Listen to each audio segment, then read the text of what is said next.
The brutal arithmetic of the Montana frontier in 1878 didn't care about your feelings, your lineage, or your grief. It only cared about three cold, unyielding variables: fuel volume, thermal insulation, and the timing of the first killing frost. On the morning of October 12, 1878, near the banks of Silverbow Creek, the mercury was already retreating toward 15 degrees Fahrenheit. For Margaret Lindstrom, a 41-year-old widow with exactly $7 to her name and a reputation for being difficult, the math was looking terminal. She stood on a small, unclaimed patch of rocky ground on the edge of the settlement, surrounded by 2 flour sacks of belongings and a pile of willow saplings she had spent the morning cutting from the creek bed. To her neighbors in the burgeoning town of Silver Creek, she looked less like a homesteader and more like a woman building an oversized bird's nest for her own funeral. "You're building a basket, Margaret," shouted Silas Thorne, the owner of the local sawmill, as he rode past on a wagon loaded with heavy, expensive cedar planks. "A basket won't hold back a Montana blizzard. You need 2x6 joists and a tin roof, or you'll be burning your own furniture by Christmas Eve. That twig heap will be kindling before the first snow even hits the ground." Silas Thorne was a man of standard logic. In his world, survival was a commodity, purchased with heavy timber and forged nails. He had spent $42 on his woodshed, a massive, rigid structure of milled pine. He represented the common consensus of the Gilded Age, that the frontier was a war of attrition won by the heaviest materials and the most expensive tools. He viewed the landscape as an enemy to be bludgeoned into submission with lumber. What Silas didn't understand was that Margaret wasn't building a shed in the way he understood the term.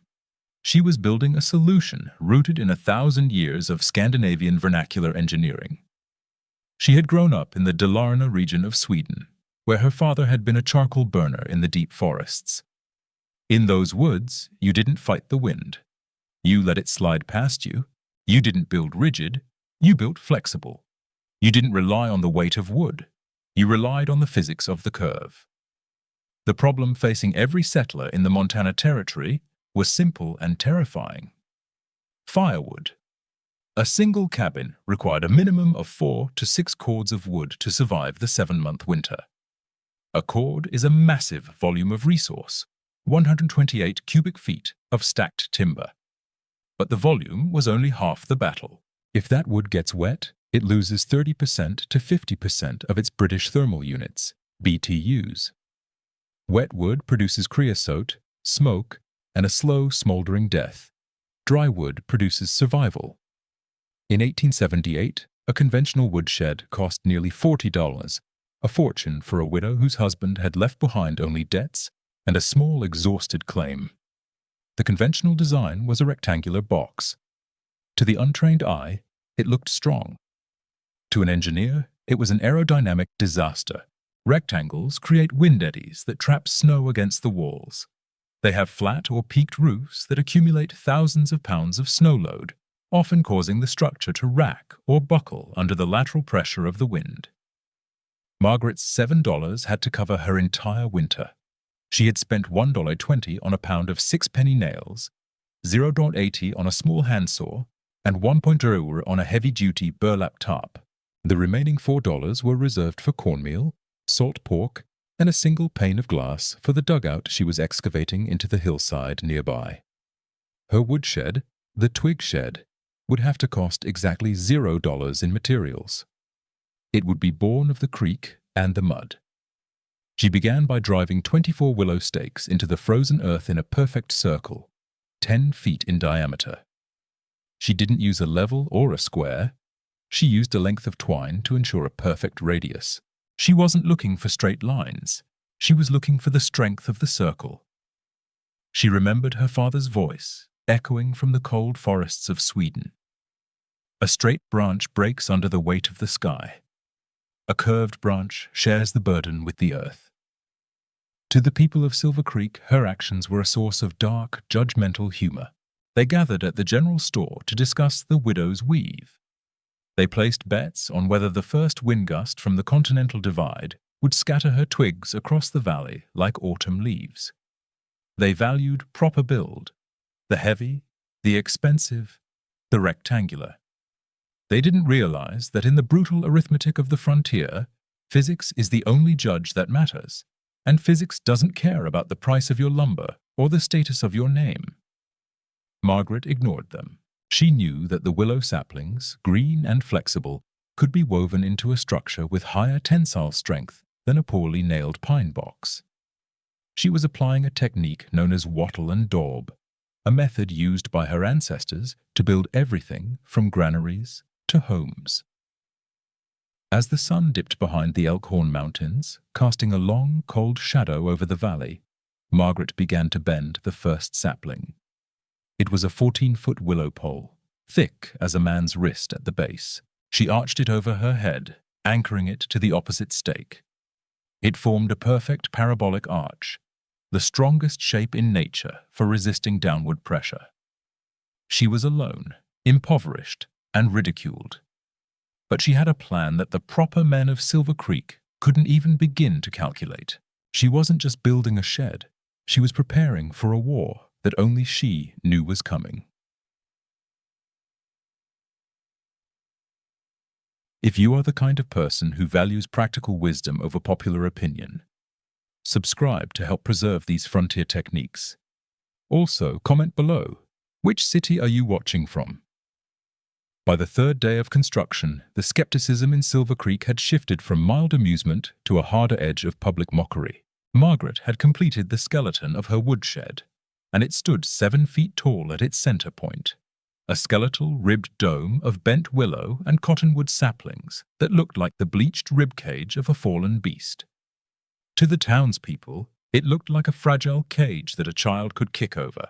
But Margaret was operating on principles of structural tension that the proper builders of the territory had long forgotten. She knew that by using the parabolic arch, she had eliminated the inherent weakness of the rectangle, the corner joint. In a traditional timber frame shed, the weight of a heavy snow load is concentrated on the joints, and if one corner settles into the freezing mud, the whole structure racks and twists until the nails pull free.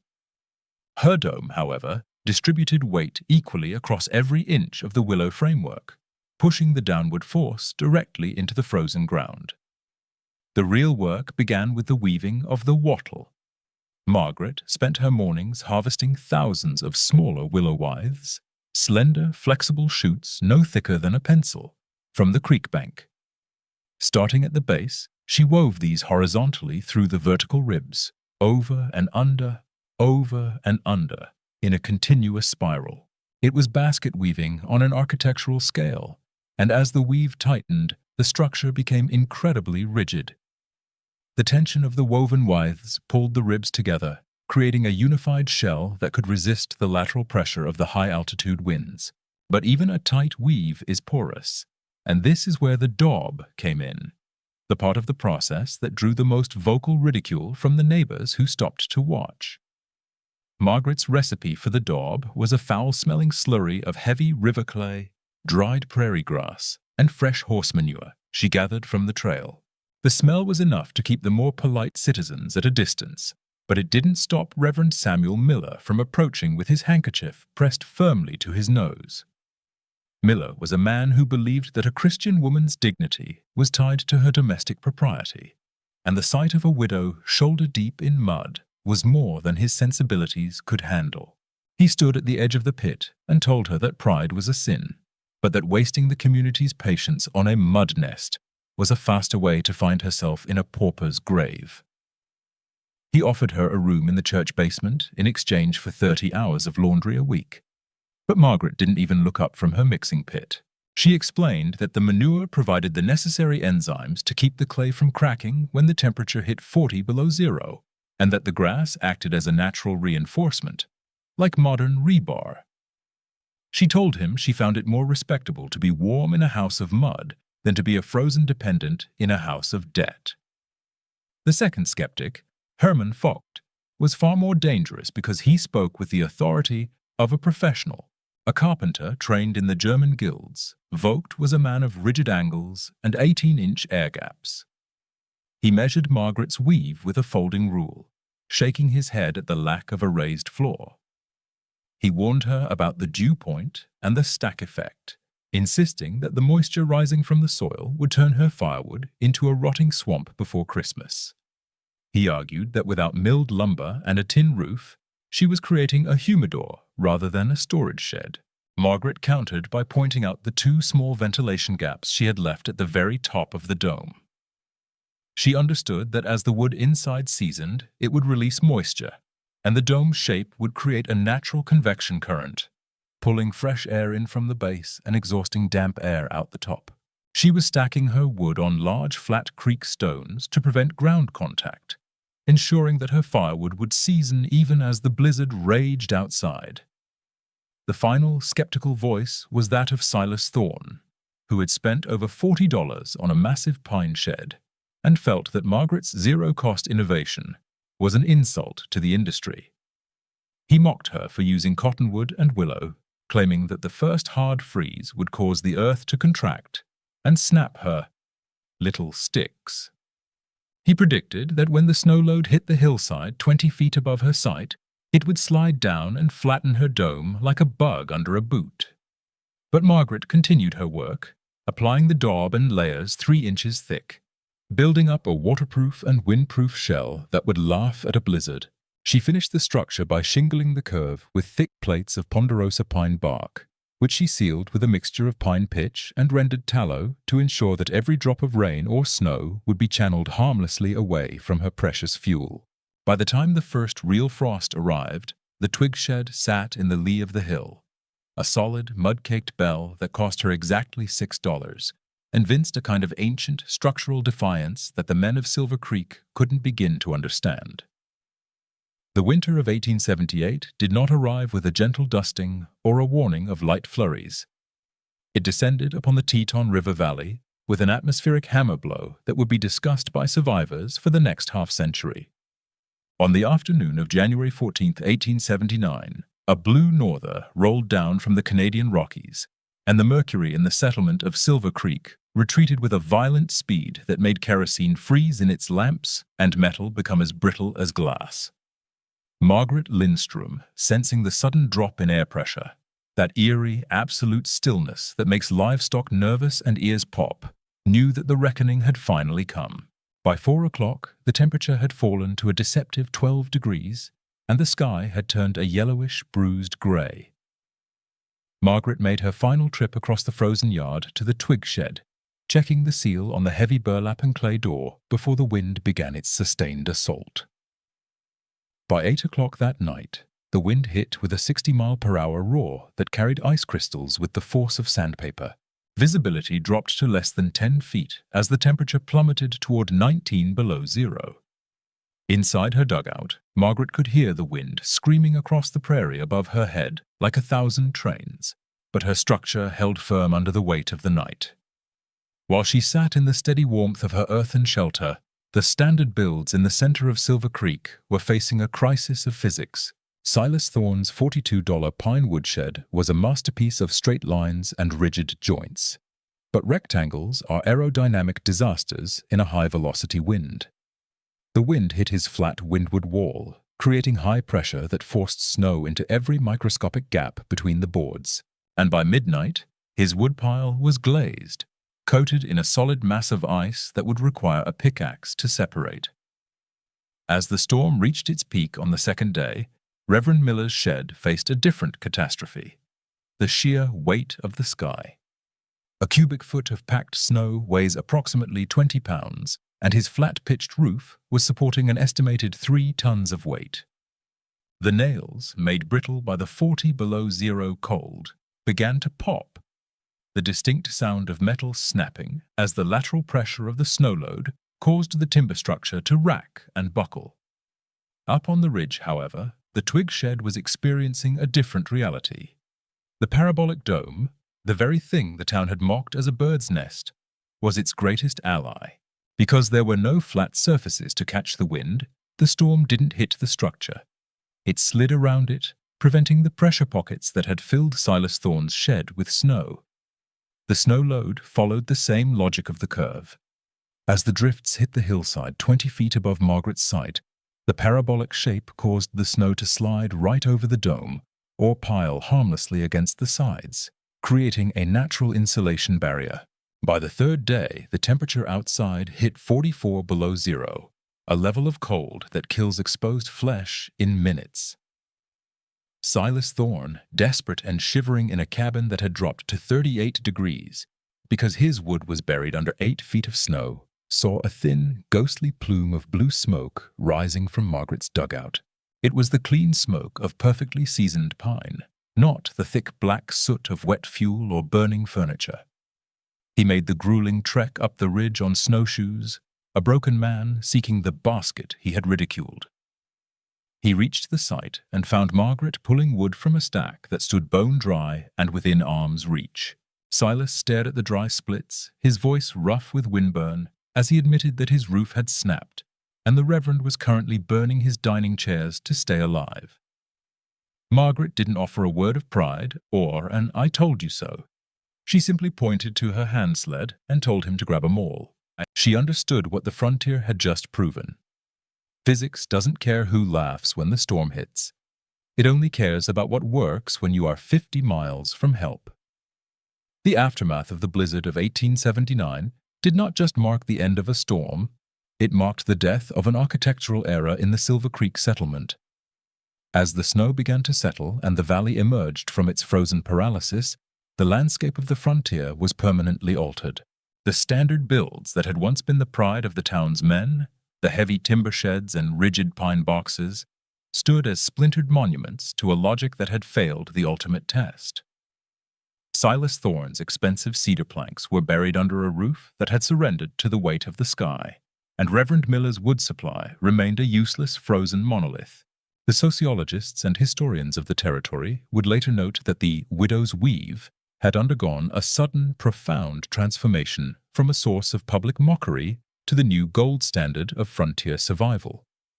Silas Thorne was the first to arrive at Margaret's dugout when the roads became passable, but he didn't come to criticize. He came with a notebook. He spent hours measuring the spacing of the willow ribs and the exact composition of the clay and manure daub.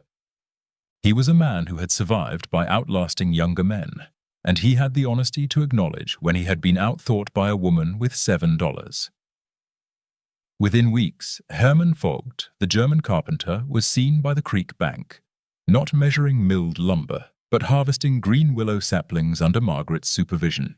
He eventually integrated her principles of thermal mass and aerodynamic curves into every foundation he laid in the territory, estimating that earth-sheltering techniques reduced heating costs by nearly 70%. The Lindstrom Dome began to spread across the Montana and Dakota territories like a silent revolution. It never made Margaret wealthy in the traditional sense, as she refused to patent a design that she believed belonged to the earth itself. But she earned a different kind of fortune. She became the territory's unofficial architect of necessity, a title whispered with respect in general stores and land offices from Helena to Missoula. She traveled across the high plains, helping families who couldn't afford a single board of timber to build fortresses of mud and sticks that would keep their children alive through the exact conditions that had once killed the unprepared. She taught them that the frontier wasn't a place to be conquered with brute force, but a system to be understood with humility. When Margaret Lindstrom passed away in the winter of 1914 at the age of 77, the Helena Independent published an obituary that captured the essence of her contribution. It noted that while the city was now built of brick and steel, the principles of the Twig lady remained standing in the old homesteads that dotted the valley. The original dome she had woven for $7 had long since been reclaimed by the earth, but its legacy was found in the 32% reduction in cold-related illnesses reported by the Territorial Medical Association among families who used covered, earth-integrated storage systems. She had proven that intelligence could substitute for money, and that the oldest ways were often the only ways that worked when the world turned truly cold. Today, modern sustainable architecture movements have rediscovered what Margaret knew by heart. Passive house designs and earth-sheltered homes now utilize the same thermal mass, natural ventilation, and structural curves that she wove together in 1878.